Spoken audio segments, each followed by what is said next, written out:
토트넘의 새 감독인 토마스 프랭크의 비하인드 영상이 공개됐습니다. 한국 시간으로는 13일 금요일에 프랭크 감독의 선임이 발표됐는데 첫 인터뷰 공개는 어제인 19일에 되면서 다소 늦은 감이 있습니다. 아무래도 직전 시즌까지 브랜트포드를 맡아 열심히 일을 하던 프랭크 감독은 휴가 중이었던 것으로 추측되는데요. 원래 프랭크 감독은 시즌이 종료된 이후에 브랜트포드에 남겠다는 듯한 인터뷰를 하면서 잔류 가능성이 높아 보였습니다. 그러나 휴가 중에 토트넘이 잘 설득했는지 결국 토트넘으로 오기로 결심했고 이후에 오피셜한 일정은 휴가가 끝난 뒤로 미뤄졌던 것 같습니다.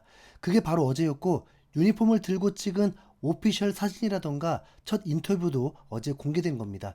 풋볼 런던의 기사를 보니까 프랭크 감독은 현지 시간으로 지난 월요일에 휴가를 마치고 돌아왔고 화요일부터 슬슬 구단 관계자들과 만나면서 인수인계를 받기 시작하는 듯합니다. 그리고 수요일에 인터뷰 영상을 찍고 거의 하루도 안 돼서 편집하고 공개한 거고요. 그리고 오늘 공개된 비하인드 영상은 프랭크 감독이 처음으로 토트넘 구단에 방문하는 내용의 영상이었죠.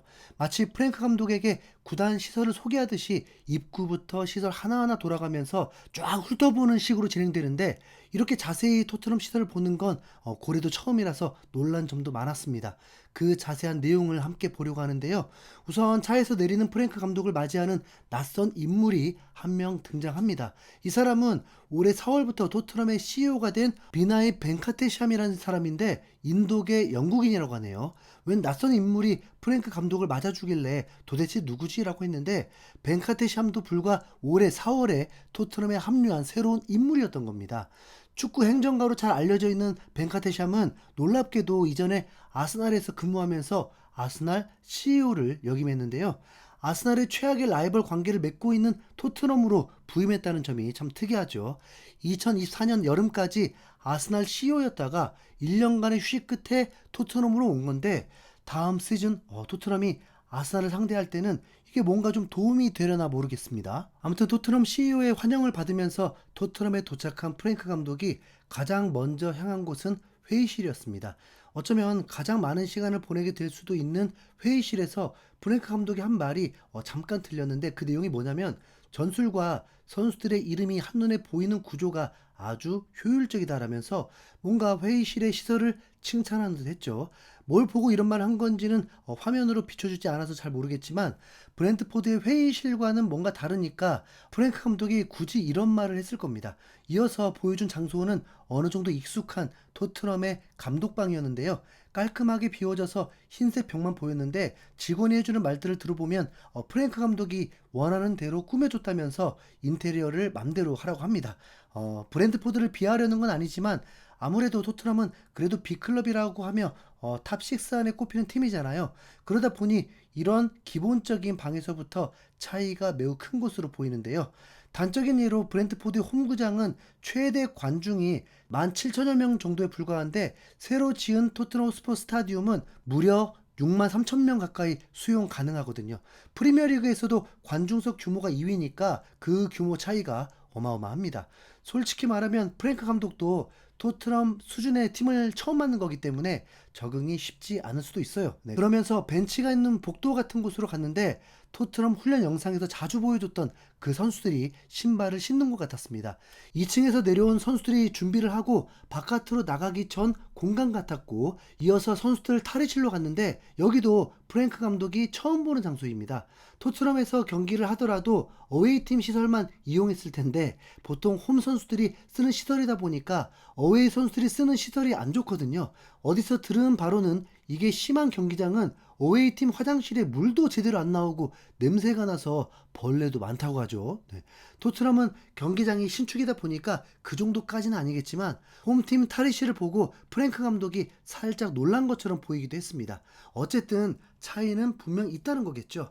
이어서 토트넘의 의료실 같은 곳을 갔는데 마사지 패드가 여러 개 놓여 있고 재활 훈련 같은 걸 받는 곳 같았습니다. 사실 토트넘의 의료진에 대한 말이 많은데요. 당장 올 시즌에도 손흥민의 발 부상에 대해서 제대로 된 진단을 못 했잖아요. 그래서 엔지 감독이 분명 손흥민의 부상이 금방 나을 거라고 호언장담을 했다가 다음 인터뷰에서는 시간이 필요하다면서 금세 말을 바꾸는 모습도 봤고요.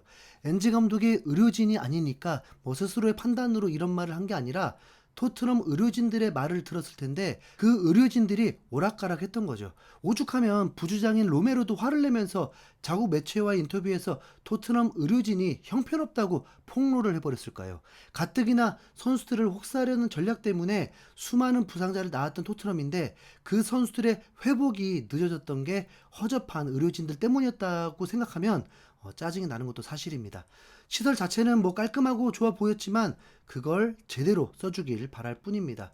뒤이어서 화면에 등장한 건 메디슨인데 메디슨은 부상으로 국가대표팀에 못 가고 구단에 남아서 재활을 하는 중입니다. 덕분에 프랭크 감독과 일찍 보게 됐네요. 네. 프랭크 감독은 메디슨과 악수와 포옹을 하면서 20초도 안 되게 짧은 대화를 나눴지만 아마 영상에는 담기지 않은 얘기들이 더 길었을 걸로 예상합니다.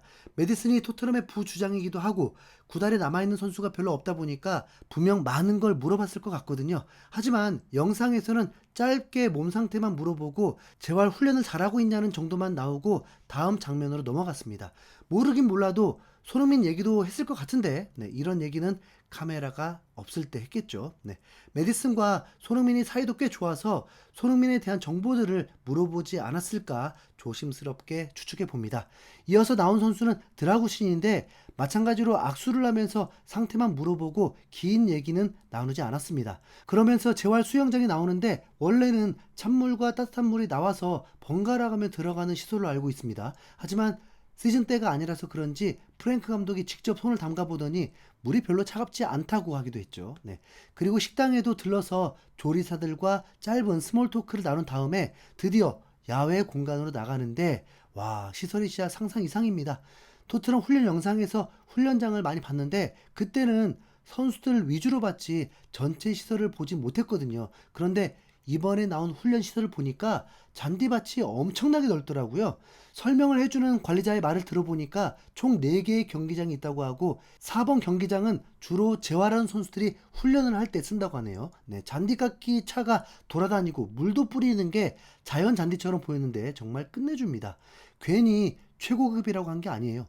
훈련장을 마지막으로 장소를 옮기는데 정확히 뭐라고 할지는 모르겠지만 클럽 하우스 같은 곳으로 갔습니다. 여기도 뭐 시설은 말할 것도 없이 깔끔하고 새 것의 느낌이 팍팍 납니다. 큰 회의실 같은 곳에서 팀미팅도 하고 필라테스나 요가도 한다고 하는데 그 밖으로는 산책로처럼 풀이 엄청 많고 분수도 있는 분위기 좋은 공간도 있습니다. 사실상 프랭크 감독뿐만 아니라 영상을 보는 시청자들에게도 토트넘 시설이 얼마나 좋은지 보여주는 프로모션 영상 같다는 느낌을 받았습니다. 부디 이 최고급 시설들이 프랭크 감독에게 큰 도움이 되길 바랍니다. 손흥민이 더 이상 수비가 아니라 골을 노리는 모습을 보고 싶거든요. 프랭크 감독과 손흥민의 만남을 기대하면서 이만 마치도록 하겠습니다. 이상 흰수염고리였습니다. 감사합니다.